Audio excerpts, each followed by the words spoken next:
Canada is a place where Indigenous people live and have lived for millennia, and this hasn't always been recognized in our history, as we all well know, and it should be. And so in our water talks, we now begin by acknowledging that we are on the territory of the neutral Anishinaabe and Haudenosaunee peoples, and that the University of Waterloo is situated on the Haldimand Tract, which is a piece of land that was promised to 6 nations that includes 6 miles on each side of the Grand River. And in that spirit of working towards reconciliation and understanding, it's my pleasure to welcome our special guests today, members of the University of Waterloo Aboriginal Students Association, who are now going to share a traditional opening to begin our water talk. Thank you.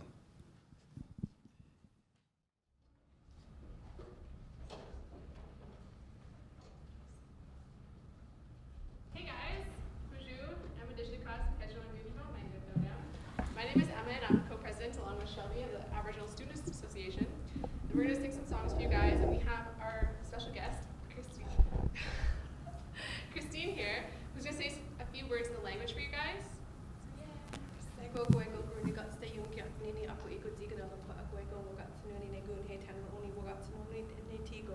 It's an honor and a privilege to be here with you today. This first song that we're going to do for you is the Haudenosaunee Mohawk friendship song that's welcoming you here to the territory and to the land. And the second song that we're going to be doing is a water song called Nibi that was written by Doreen Day, and it's a song for all peoples to learn for the healing and the protection of the water for all people.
very much for that.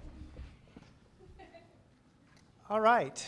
Now it is my truly great pleasure to welcome a longtime colleague and friend, Merrell-Ann Phare, a lawyer and author. Merrell-Ann is former chief negotiator on behalf of the government of the Northwest Territories in their negotiations of transboundary water agreements in the Mackenzie River Basin and negotiating Thaidene Nene national and territorial parks.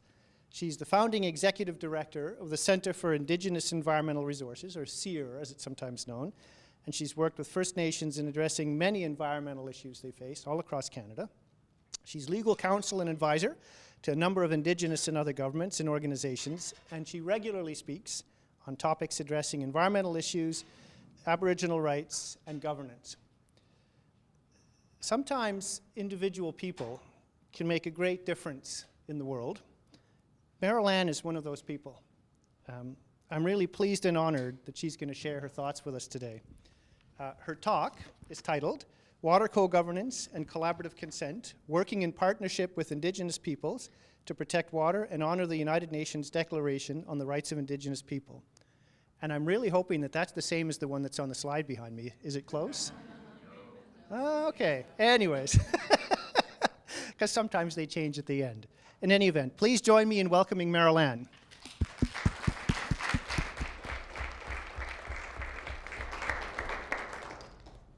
Thank you.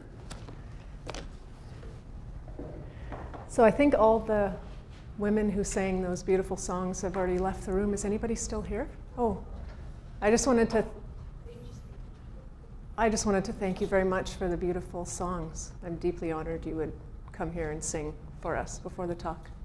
Thanks. And thank you to the Water Institute for inviting me to speak to you.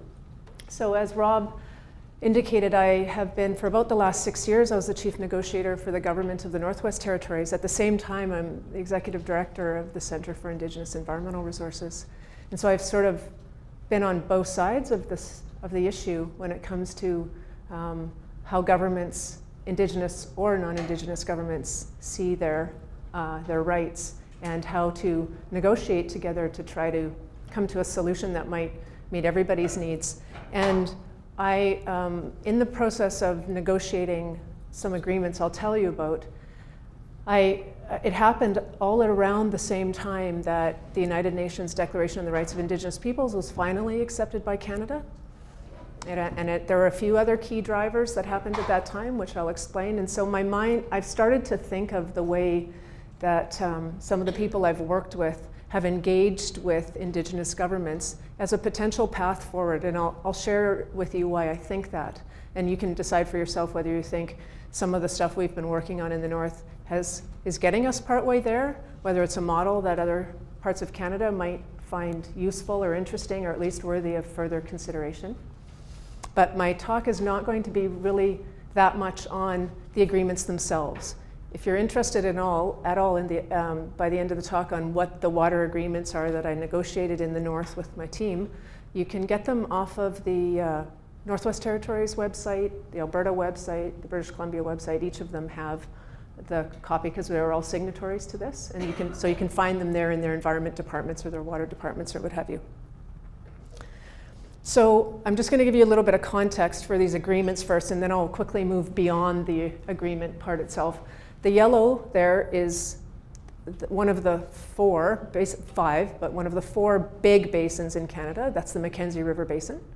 And I always keep those arrows in there because the water flows from the bottom arrow up to the top, to the Beaufort Sea. And the direction of flow of water, creates probably one of the first big power differentials when you're engaged in discussions between governments over water. Because upstream folks tend to think that they have some more entitlement to the water than the downstream folks. And so you're constantly having to take that into account. And I was working in the area, okay, I will use this and hope I don't hurt myself. I was working for the government that represented this big, huge chunk of land right here. So downstream. And the agreements, what we were doing was, in 1997, all of the agreements, all of the governments that are operating in the Mackenzie River Basin, so that's BC, Alberta, Saskatchewan, Yukon, Northwest Territories, and the federal government, created an agreement called the Master Agreement. And this set out a whole series of high-level commitments that they would cooperatively manage the entire basin together along a set of really amazing principles. I urge you to go find that agreement if you're interested in this. But what they never did was figure out how to do it on the ground. They could never actually get to that level of agreement.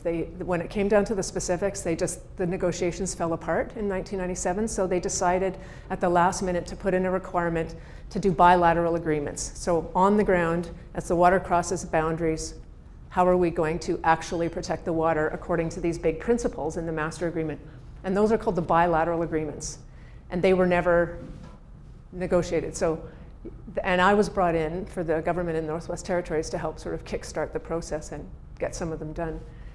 And so all of those circles are the boundaries where a bilateral agreement needs to be negotiated.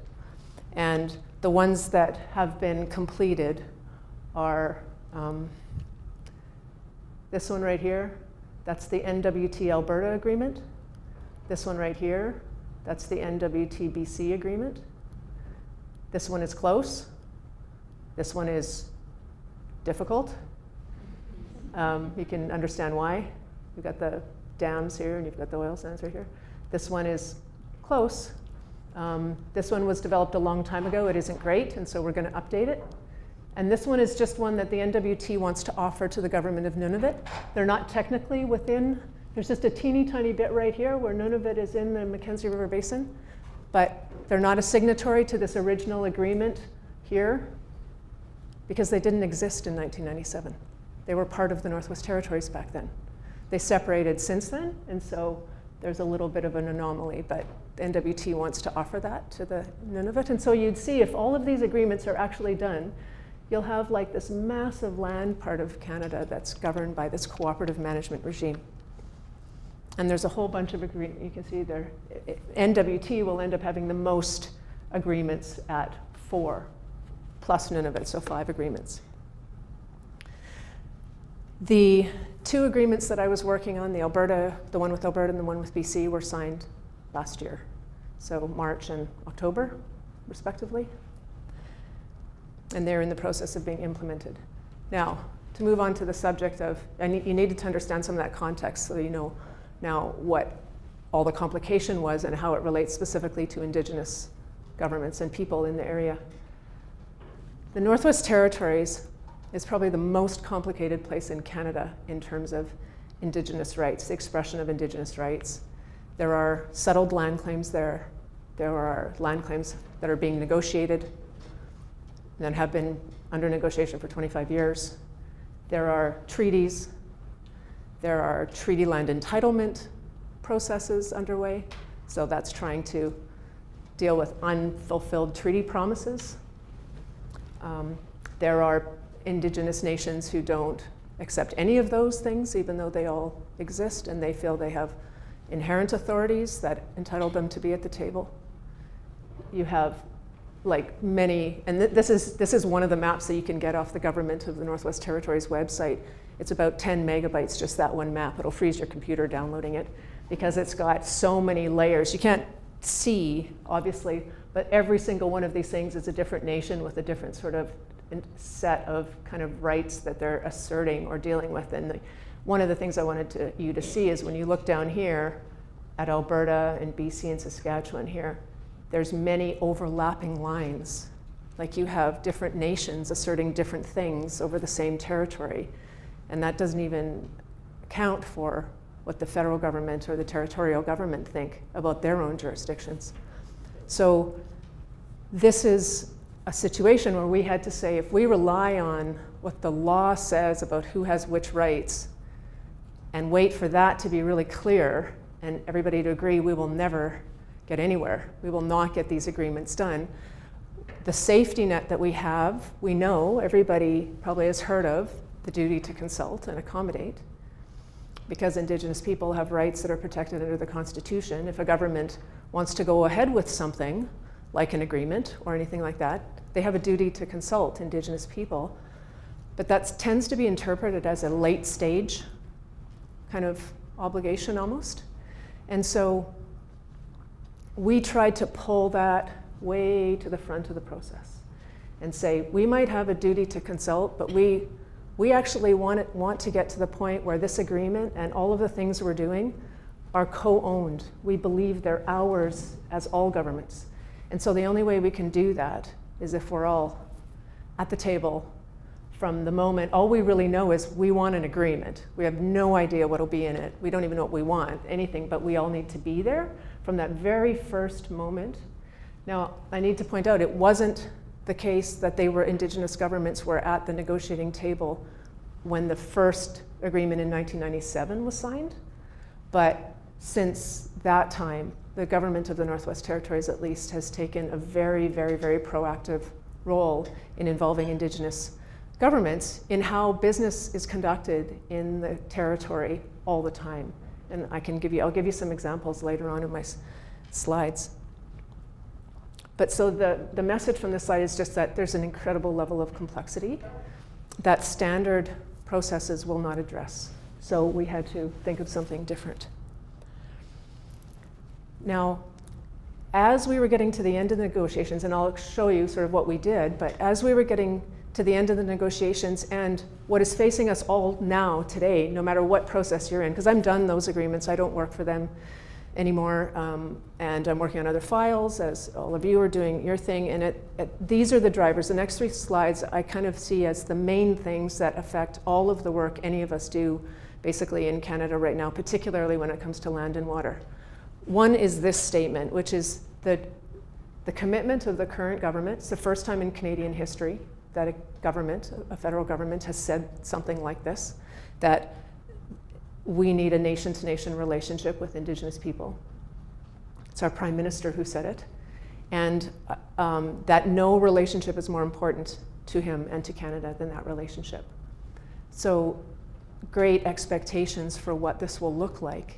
And over the last couple of weeks, we've seen I have anyway, I don't know if you guys have seen in the Globe and Maclean's and things like that, some pretty discouraging assessments of whether the current government is fulfilling this, whether they are actually delivering on showing what this looks like. I think there is a solution there, but this is not an easy short-term fix to build a nation-to-nation relationship. And I think we all need to remember that it took us 500 years to get into this situation. It's going to take us a long time of concerted and focused effort to build our way out of it.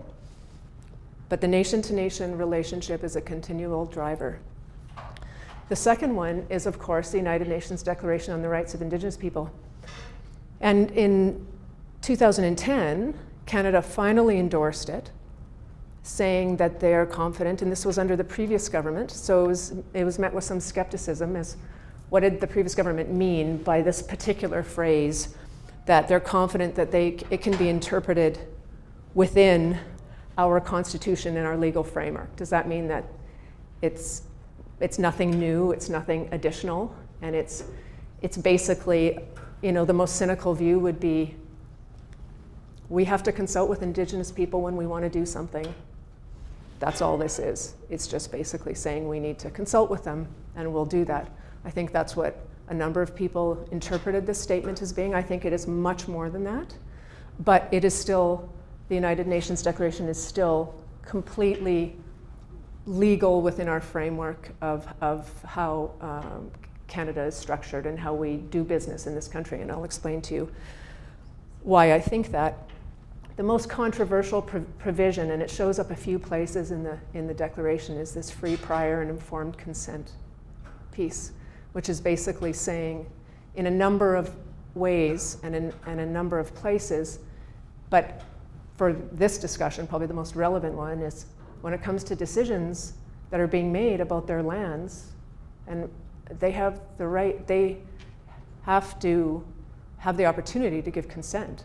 Like, they need to do that. They need to be engaged, and theoretically, if they don't give their consent, then what? And that's the big issue that you see everybody really kind of getting extremely black and white about, and really kind of polarizing. And I actually think that there's a way through that, which is the bulk of my presentation today. It's this idea of a collaborative approach to consent, where we achieve each other's consent. And I'll talk more about that. I do want to point out, though, that the Truth and Reconciliation Commission did accept, and Canada accepted all the recommendations of the Truth and Reconciliation Commission, that they recommended that all provisions of the United Nations Declaration be implemented. And some of them are pretty significant. The TRC recommendations on UNDRIP basically say Canada should figure out all the laws, all the policies, a framework, a whole structure for implementing UNDRIP in every decision they make, and give guidance to all the departments in all levels of decision making. It's a pretty significant commitment, and Canada agreed with it. They said, we adopt those recommendations. So we are now at the hard place of trying to figure out, how do we do this? We have to unpack these boxes. I think many, many people are in support of the sentiments behind this, but we are all at the either fortunate or unfortunate, depending on how much work you want to do, place of having to figure it out now, having to say, so what do we actually do to achieve a nation-to-nation relationship? What do we actually do to build reconciliation? What do we actually have to do in our day-to-day jobs and in our lives to be able to achieve mutual consent, or consent of Indigenous people?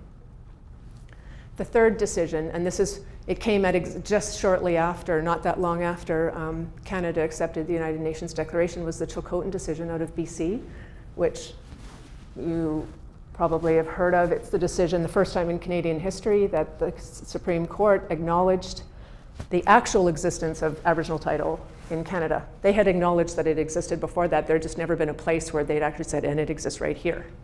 So that was a huge landmark. In the legal community, we'd wondered for years if it would ever actually be shown to exist, or if it was just a theoretical concept that could exist. It does. So you have title, and the Supreme Court used the consent word. In the legal community, a lot of us are thinking, what is everybody fighting about over this consent thing? Because the Supreme Court said, if you want to do things that might impact Aboriginal title, you have to achieve the consent of the Aboriginal title holders first. The thing is the case, the next sentence, there was one more sentence after that, which said, but if the group doesn't provide consent, then the government can proceed. They have an extremely high burden, though, to show the courts that what they're doing is justified. It's called the Justification Test. And so you can see in that little bit there, I think, is the path to working with Indigenous people, because you can see the courts are saying you have to achieve consent. That means you have to work really, really hard in a relationship with Indigenous governments to find a consensus with them about a path forward on a decision. At the end of the day, if you dare go ahead without their consent, we will hold you to an incredibly high standard. The Justification Test is extremely difficult. It's a big, huge, long thing in the courts, and if you want to go look at the Chilcotin decision, they actually tell you all the things the government would have to do to prove that they are still justified in going ahead against the wishes of Indigenous people. So, the very fine point is, technically, under the Canadian Constitution, the government can go ahead without the consent, but the messages coming out of the Supreme Court are so strong that you do that at your peril, that I think any government that did it would get shot down in court. I really do think that they would be told by the Supreme Court, you haven't worked hard enough. You just went, and there's a few hallmarks, I think, of where the courts would say, here's why I think you as a government haven't worked hard enough. I'll show you a few of those in a moment.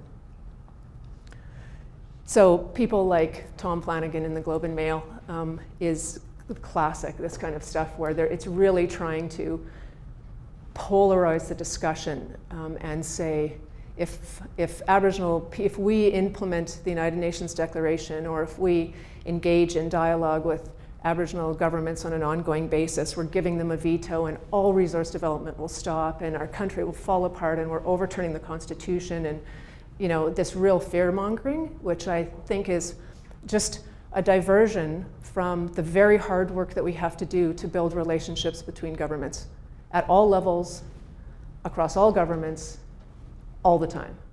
And that's actually what consent is about, right? So this is where I wanted to just reorient before I get into this idea that I have about collaborative consent.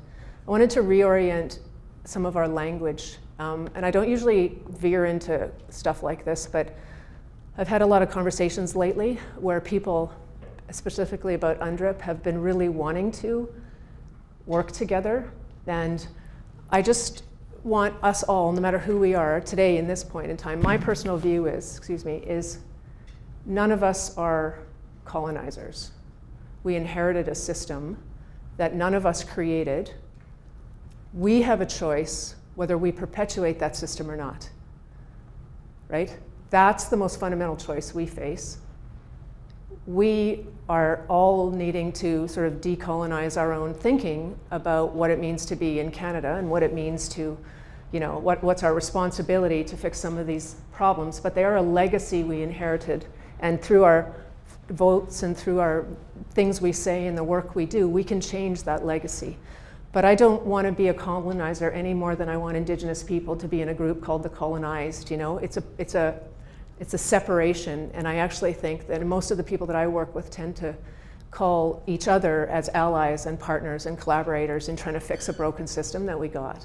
And I just think it's a much more empowering language that gives a lot more strength to all the people that are trying to actually do this.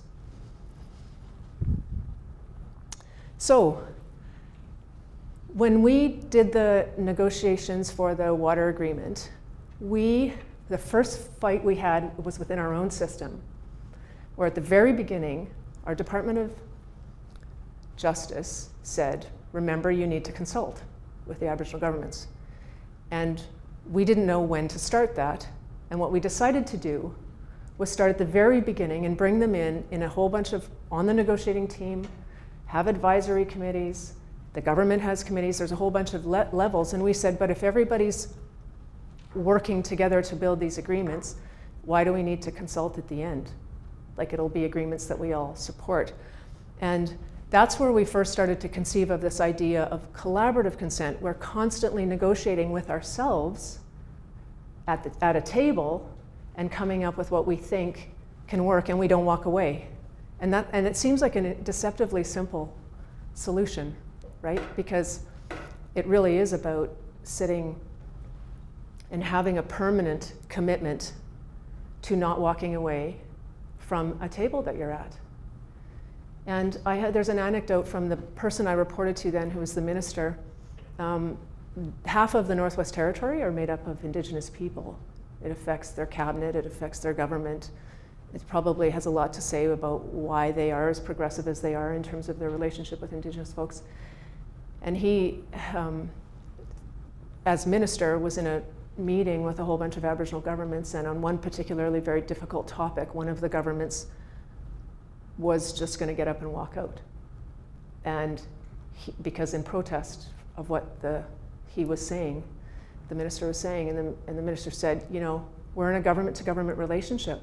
If we're committed to this, you can't walk out anymore, just like I can't walk out anymore.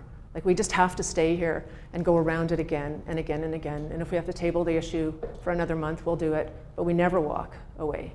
And the Aboriginal government didn't walk away, but I think it was a defining moment for them in terms of understanding the respect each government was giving. So long-term commitments to multi-layered processes is probably a hallmark of consent.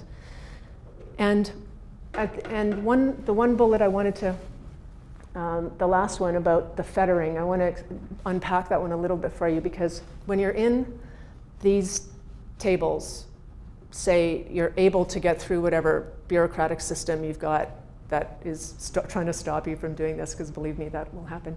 And you're sitting at the table, one of the things that really kind of gets in the way is the constant risk-averse thinking of, and I'm a lawyer, so, of lawyers generally, which is, but we don't know their legal authorities. If we show up at a table with an Aboriginal government without having a clear sense of whether they have the jurisdiction to even talk about this, then we're acknowledging their jurisdiction. We're acknowledging that they have the right to be there, and we're acknowledging, legally at another table that will be used against us. Or we're giving up the power we have. If we say that Aboriginal governments have the right to sit at a table where we're negotiating a water agreement, we must be giving up some of our power over water, our jurisdiction, because otherwise why would we let them be there? We're the ones who have the decision-making authority, right? And that in legal terms is called fettering, where you actually have power and you give it up, and you can't do that legally as a government. That's against, the law for governments to do that. Ministers cannot fetter their jurisdiction. They have to keep it and use it.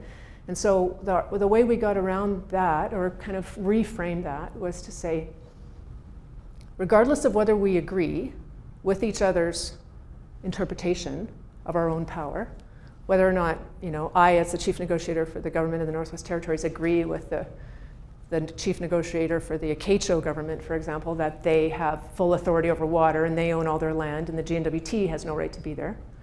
We don't have to agree on that. That's actually a totally different table. Somebody else will figure that out. What we're here to do is figure out how to protect the water together.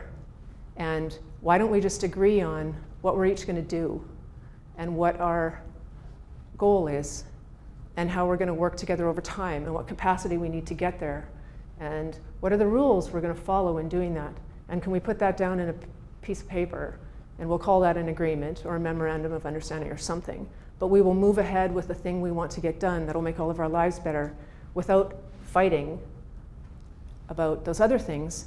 And my choice to say yes to that process is how I'm exercising my jurisdiction as minister. It's how the chief of the First Nation or the community is exercising their jurisdiction, whatever they believe it to be. We each show up together at a table and agree to work together. And the lawyers can fight it out in some other room, and maybe someday at the Supreme Court something will be made clear. But in the meantime, the water gets protected, right? And the decisions are better. And so that's a big hurdle that we had to get through, and it worked so far.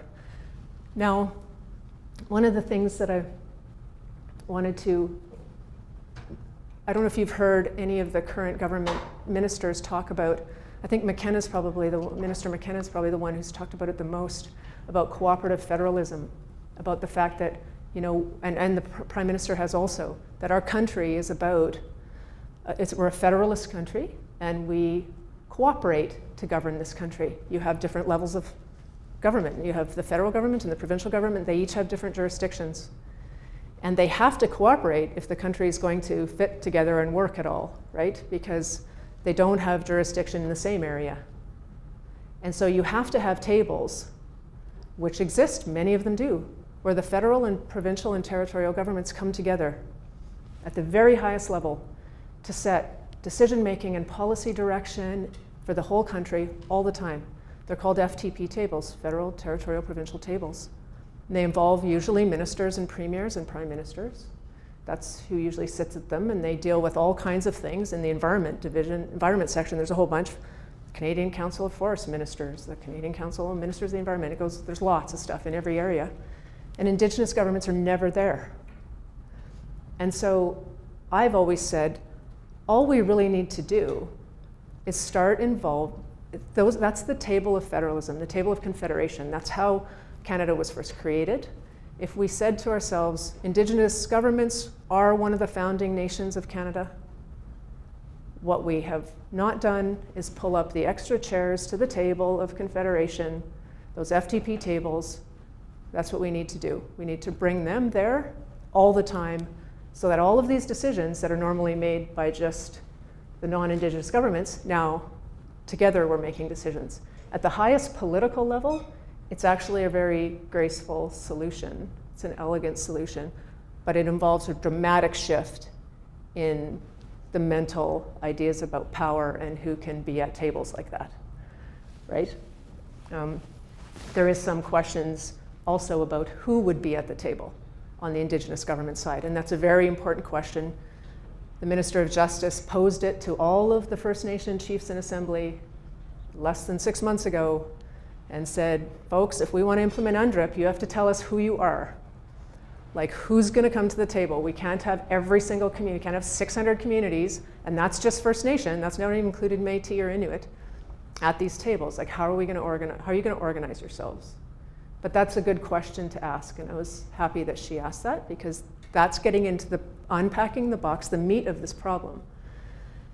I wanted to point out that this kind of idea, you can see it almost looks like we're getting there, right? First meeting of ministers and leaders at FPT and then Indigenous. And it's a forum, and that's not bad. The problem is that it's not ongoing. It was just a one-shot deal, or maybe once every now and then. Second, you can see, if you can read it, that the ministers and leaders discussed a number of important issues, including UNDRIP and a whole bunch of really interesting stuff, but they just discussed it. They didn't necessarily make any decisions about it. And this is the only stuff that they agreed to collaborate on. Very narrow list. Not unimportant. These pieces are important. But these aren't the things that set Canada's direction, right? If you think about how this country, the vision for our country, and how in an ongoing way we are going to run Canada, making the Federation work for a whole bunch of things, including water and other things, you know, we need consistent, ongoing engagement. So I just want to give you some examples now of where I actually think consent it's actually a non-issue. It's already being done in Canada. So we just need to not be so afraid of it, and we just need to get creative of where we can do it. In the Northwest Territories, they co-draft legislation together. Article 18 of the United Nations Declaration, UNDRIP, on the Rights of Indigenous People, says Indigenous people have the right to be involved in decision making, and 19, I think, says they have the right to consent to legislation that might affect them. So what the Northwest Territories has done is said, why don't we all just get in the same room and write this thing together? Instead of the Department of Justice writing it, and then a department going out and consulting widely, listening, taking all the information back into the dark hole of justice and editing it, and then going out for the process, you know, like it's very internal, external. Why don't we all just get all of our governments and all of our lawyers together in the room and hash it out so we get to a law we all like? Like, it doesn't make more sense? And we all own that law. We all agree. We will be bound by that. Well, they've already done that. They did that with the Wildlife Act, and they're going to do it, as far as I know, with the Waters Act, Forestry Act, Environmental Rights Act, Environmental Protection Act. Like, they're in the middle of co-drafting all those other laws in the North. We could do that with our laws here, too, if we wanted to. They do that on policy and plan development, too. So when governments create big policies for the direction that the governments are going to go, they do it together with Indigenous governments together. It doesn't happen after. Water governance is the example I will give you in a moment about sharing lands and waters, and then there's specific ones on forestry and things like that, which I won't get into at all here. But at the end of my PowerPoint, there's a website that has a document that I and a colleague of I have written on collaborative consent, and you can download it if you want, and it gives you more detail on all of these examples. But the idea is you don't just focus on engagement at this stage of things. On all things, you're starting both at the policy, program, all the way down to the project level, like all levels, and at all times, not just one specific situation, all situations. And the biggest part we found was this piece, was defining what we care about in commonality and why we care about it, and what are the possible ways to show that we care. That was the most important stage in working with Indigenous governments when we did it on this water agreement. Now, okay, so I'll wrap this up, try and go through this quickly. So the collaborative consent hallmarks, the way you can tell a process that seems to be getting closer to achieving this consent-based, mutual consent-based idea is, first, it would be permanent and ongoing, of course. It's mutual rather than, and ongoing rather than one specific situation. You have undefined but sometimes overlapping or complementary jurisdiction. So First Nations and Métis folks can show up saying, we believe we have laws that govern the use of water in this territory, and the feds in the territory and the provinces can show up at this table saying the same thing. They could, if the lawyers went out on the street, they'd fight about it, but in the room, they're like, okay, so if we all believe this, then how are we gonna each exercise our jurisdictions to achieve a goal we're trying to get? At the end of the day, it may satisfy a duty to consult. You could see at the very end of it, you could find that process unnecessary because we've already achieved agreement. There's no veto, and it's part of the path of reconciliation. The no veto part, I wanted to mention one other thing too, is I actually think we've already all got a veto anyway. It's what we do all the time right now.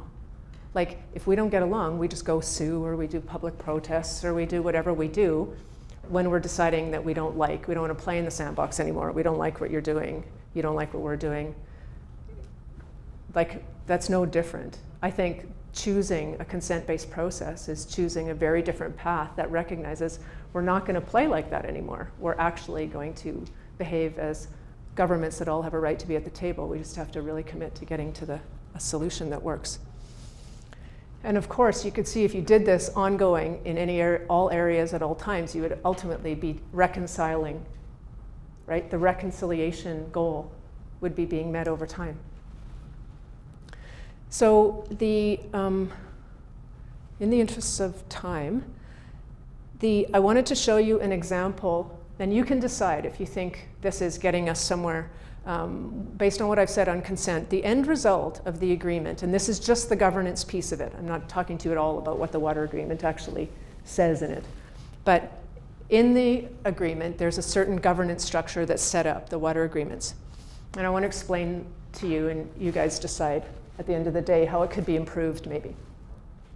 So if you look at the yellow dotted line, and imagine that's the basin, that's like the entire Mackenzie River Basin.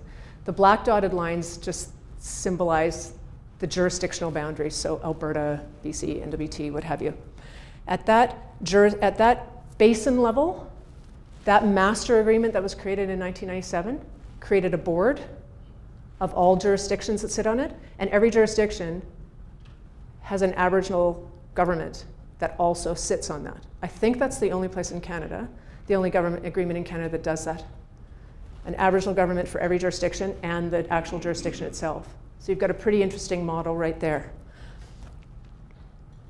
The agreement that we signed, that is the transboundary part, has another committee called the Bilateral Management Committee. It also has Indigenous governments, a government representative on it. So you'll have the GNWT and one Indigenous government, and that's our team bringing to the table. So you've seen that flow through, that engagement, and those are decision-making tables. So that's the key thing that you need to remember. This isn't an advisory table.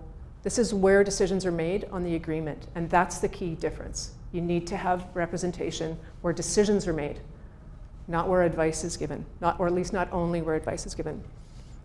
Now, if you look at the black dotted line I just said, within the GNWT itself, and so you'd have to ask yourself and look at all the other jurisdictions in the basin and say, are they also doing this? But you have the government itself having interesting structures for partnering with Indigenous governments on how they all do their work. One is the Intergovernmental Council, and it's a council of the GNWT, the Government of the Northwest Territories, and all Indigenous governments. And they set the policy for the territory together in regular, like every 6-month meetings, and review each other's legislation and do that kind of stuff. Like, that's a collaborative governance at the highest level in the North. Within the GNWT, they have environment departments and all departments, and they have structures set up where Indigenous governments do advise them at that level. That's more of an advisory function because it is actually within GNWT. And similarly, Indigenous governments have their folks that work with the GNWT. So you see, you're trying to connect at the technical level, the political level.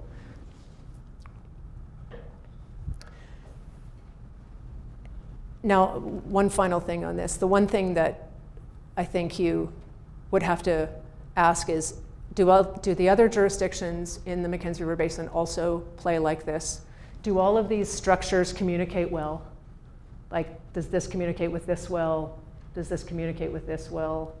You know, across these borders, do they communicate well? Is there any consistency required? If you really want to manage things really well, both for the water and for reconciliation, you've got to continually be focusing on how to improve that. And then, so my final thoughts, my last slide.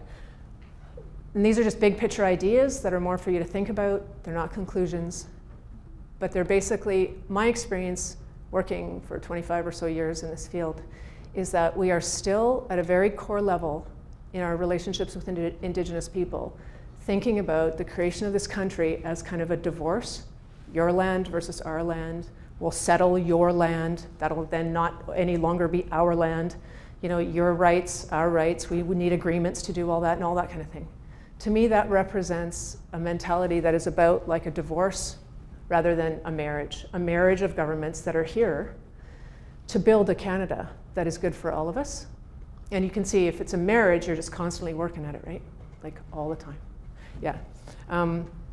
And so that's actually what I think at all levels, on all things. I actually think collaborative consent can address a lot of these UNDRIP and nation-to-nation pieces if crafted well with open and good intention, commitment, long-term, consistent commitment. I wonder about the big picture on reconciliation. I would love to see something like a reconciliation test where at all levels we ask ourselves, think about even your research projects or think about government policy or think about legal decisions, anything like that. Is the thing I'm trying to do here at the end of the day moving us down the path of reconciliation or further down or further away? Can it, because I really think that many of these decisions affect all parts of our lives, and we could have something like, I for sure think we need it in law.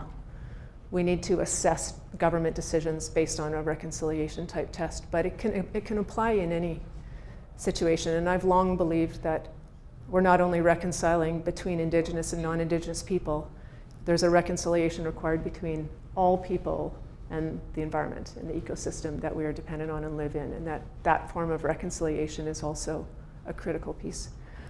And finally, just the idea, if you think of all of these pieces of consent, and if you could apply them to all the layers that make up watershed governance, and how nested that is and how big it is, at the end of the day, if we were able to do this, we would be rebuilding our nation fundamentally. Like we'd be doing it from a water lens, but it's about relationships that are needed in all things, not just water. And so I feel like that's an incredibly exciting thing. It's an enormous task. I don't want you to feel hugely overwhelmed, like this is way too big for any of us, but I do think that, you know, at a certain level, it's really just about pulling chairs up to the table, right? And saying, that table's always gonna be here and we're gonna work this through. So it's long overdue, but it would be exciting to get there. So thank you.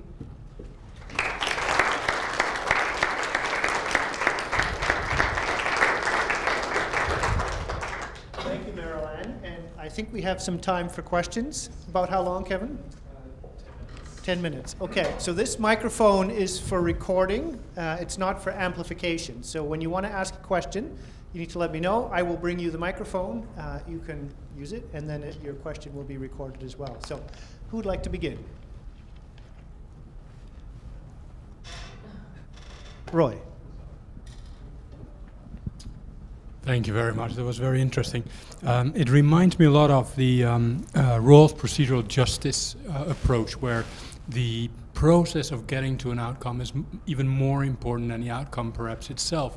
And by involving people, you get much more support, public support for the outcome that whatever the outcome is, there is support for the outcome because you engage all these different stakeholders. And it reminds me a lot of the polder model that we have in the Netherlands, where everyone is part of the process and we jointly try to reach a consent on an agreeable outcome. What I was wondering a little bit, though, was what do you do if you identify irreconcilable interests or solutions? Do you have perhaps some examples of those kind of outcomes where it's really very hard to reconcile these conflicting interests, perhaps? Yeah. Sure, that's the most difficult question, of course. Well, I mean, you can look at what we do right now, and we could ask ourselves, could that continue to work? So look at what the feds are doing on the carbon price. They have full jurisdiction to do what they're doing. However, they recognize that having the engagement and the support of the provinces and territories is what cooperative federalism is about. We need to do this together. At the end of the day, if the provinces and territories don't agree, it will be imposed on them. But ultimately, what you're trying to do is resolve it as much as you can. So that's one very current, very real situation. And you can see they're basically setting a standard, and then they're going to let the folks figure out how to achieve that, right? So that's one where you have one person just exercise unilaterally their jurisdiction. I mean, the other ways that I've seen it work at FTP tables are, I guess we're just going to table that issue till next year, right? They decide it's not so important to destroy a relationship as it is to go ahead with this issue. And that's how the feds and the territories and the provinces rarely sue each other. When they do, it's over something really, really big. What they tend to do is wait, you know? And sometimes some things can't wait. So you can see on carbon price, it can't wait. So you're gonna go ahead, and sometimes not everybody's gonna like the decision. But I think that over time, if people believed in the process, that you had the tables, you know, federalism tables, everybody was there, over time everybody's going to know sometimes I'm not going to like a decision. And it's just going to, but it's when you're not at the table and then it's imposed that it becomes untenable. Yeah.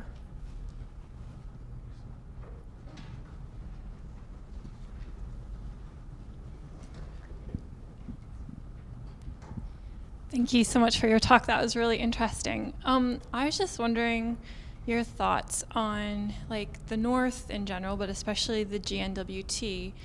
I think getting toward collaborative consent, in many areas they've really been a leader, and I think part of that also is because, well, it's new, devolution is new, and the territory is small, so people tend to know each other. And I'm just seeing some other things in Canada, like the recent Muskrat Falls issue on the East Coast, where the jurisdictions seem a lot more intransigent to some of these newer ideas. So I'm wondering if you see like certain jurisdictions as being leaders and others are going to be lagging, and if you see any geographic pattern to that, or what you might predict over the next 10 years. Well, okay, I don't see certain regions as being sort of, you know, genetically progressive, or, you know, that kind of thing where they just seem more progressive all the time than everybody else. What I have seen is individual leaders be ridiculously brave in trying to do some of this work. I worked for the GNWT as an external negotiator at a time when there was a minister there who was just going to make it happen, and that's what he did, and that can happen anywhere at any time. I mean, that really is electing in the right people who have a vision of change, right? That can get stuff done. I was, and still am, hopeful that the current federal government is like that. They have said many of the right things. I think what you have is many sizes bigger, right? The GNWT has 40-some thousand people in it, the NWT rather. And so, you know, you've got much more degrees of complexity, at least in terms of size federally. But what I'm hoping with some of the things we've been writing about what the North has done is that it's a model that could be extended or applied, and also to show that it has been done, because even though GNWT in the North in general is smaller, they are infinitely, in some ways, more complex.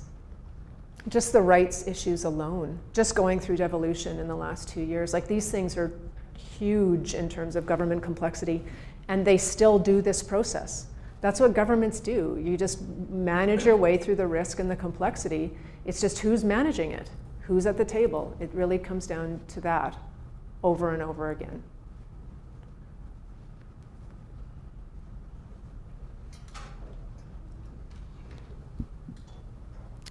Thank you for your talk. I just had a question about, two-part question and a comment. a question about, you're talking about these FTP tables and then including Indigenous people within that. How would that look if it also incorporates Indigenous decision-making processes, right? Because in terms of what I'm hearing right now, it's saying that, you know, you have the power to be at the table, but then you're also being forced to use a colonial system of decision-making.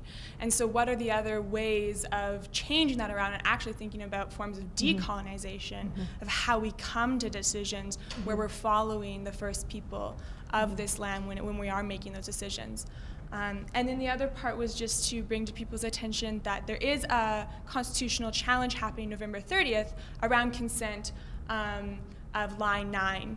That goes through our region. It's a constitutional challenge because Line 9 Enbridge applied to the National Energy Board to seek consent, and the federal government wasn't involved in that constitutional consent process that we're talking about today. And so that's November 30th, and I'm going to be outside and you can talk to me more about that and all that legal case and what that means for us in the region. But yeah. Thanks. So that's an excellent point about the process of decision making. My understanding, I've only been as an observer at some of those FTP tables, and they, in theory, are a consensus-based decision-making style.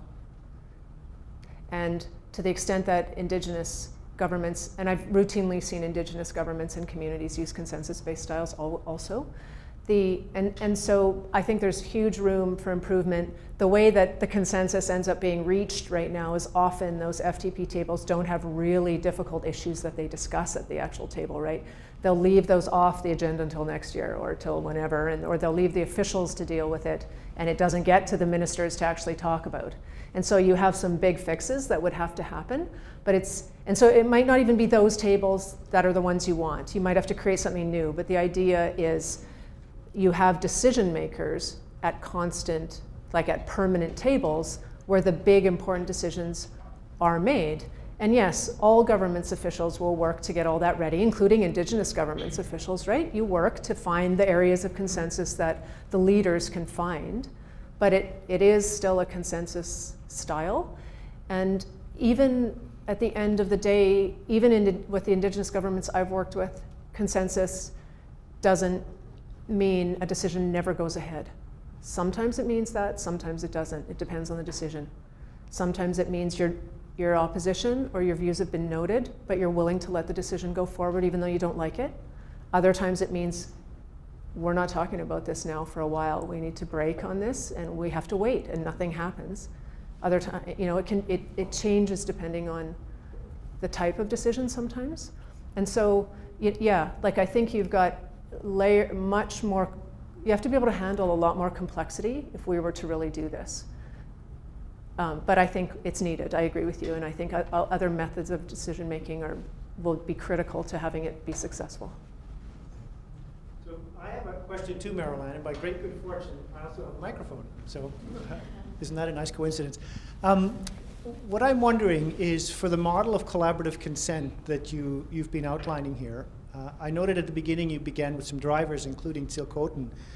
The legal landscape is always evolving, and we always seem to be one Supreme Court decision away from another change. And there was a fascinating article in the Globe about the relationship between some of the reserves in Alberta and the provincial licensing system, and whether or not that would produce a new Supreme Court decision. Don't you feel a legal challenge coming on that one? I feel a legal challenge coming, and I guess my question is, I almost wonder, do we want that legal challenge? Like, is more needed, or would more take the relationship you're trying to imagine, veer it back into a place where you don't think it necessarily should be going or wants to go? Yeah, I mean, I don't think that we need, personally, the Supreme Court has been so clear.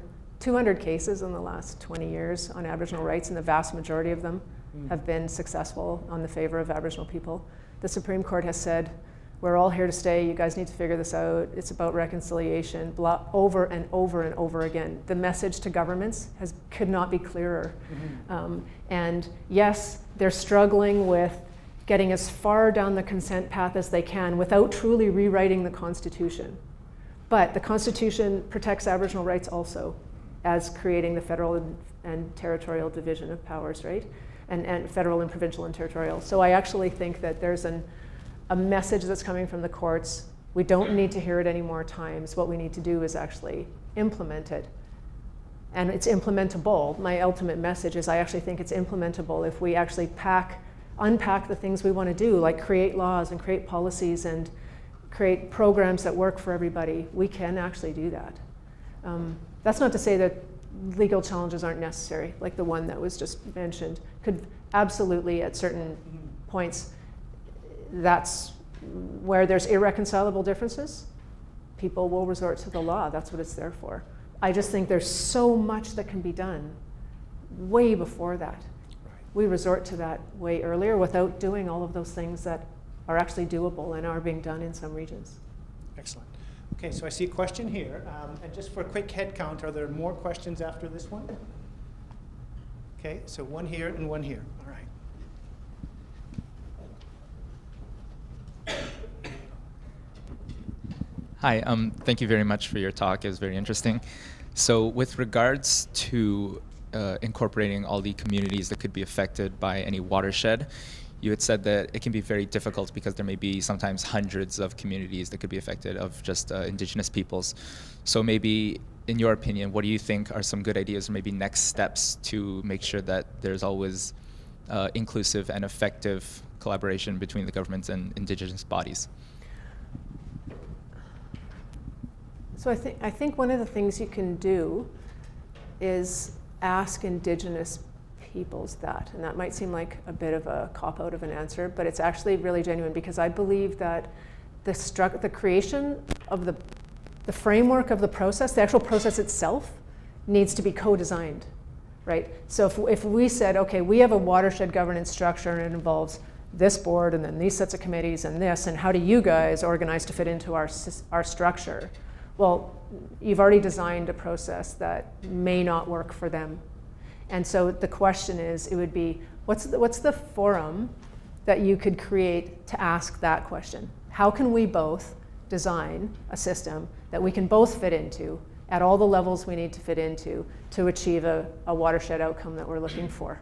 And it might be the creation of a totally different set of nested structures, or you might still keep all your structures and I might keep mine, but we have something that overlaps that works together. Like, who knows? But you have to start from that question. And then there will be, the challenge I've found often is just the way we have the Western sort of federal territorial side has really sort of linear nested systems that one within the other, and they, from the bottom up to the top. And many Indigenous governments have many fewer layers. There'll be a community level government and sometimes a regionally representative government, sometimes not. And so how to not overtax them or not force them into all of our layers, just, you'd have to just start over with the conversation about how do we achieve the big goal? What is the goal and how do we build a system that works for both of us to get there?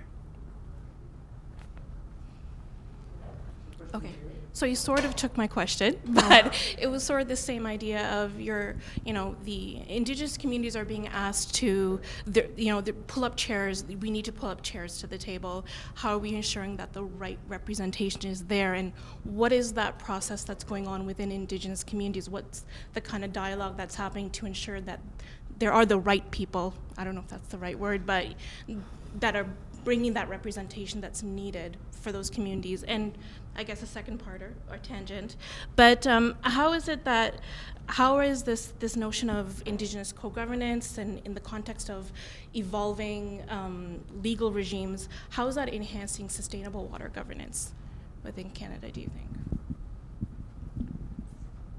So, okay, I'm not sure about how to answer the first one because I'm just not entirely clear on what the question is for the first one. The second one I can start with if you'd like. Let's start with the second one. Yeah. So, I mean, at the end of the day, I just think that, and because I'm a governance policy type thinker person, so I kind of think if you have all the right people at the table, that at least is a better likelihood of a decision than if you're missing entire groups, right? particularly people who use the water, live in it, depend on it, let alone have rights related to it, right? Different cultures who maybe have different views of what water means, and you need all of them around the table for at least a meaningful discussion. You can't guarantee, though, you can't, that at the end of the day, the ultimate water decision is going to be better. I think it is. I've seen examples. You know, you look at the water policy, for example, I think the BC water policy is not bad, but the Northwest Territories water policy is pretty good, and it involved all Aboriginal governments in its creation, and it's got like a really solid environmental, like protective water statements in it, and the action plan flows from that. So that's an example. But I've got an interesting, also aware of a situation where there was total community control over, not Indigenous, a different situation, where local community control doesn't always mean the best decision, right? Or, you know, that kind of thing. So you just have to, I guess, work with all of the layers, and ultimately, I think you increase your chances of a better decision. Okay. Why don't we take this opportunity then to let Merrell-Ann catch her breath, and we will thank her for a wonderful and interesting and stimulating talk. So join me in thanking Merrell-Ann, please. Thank you.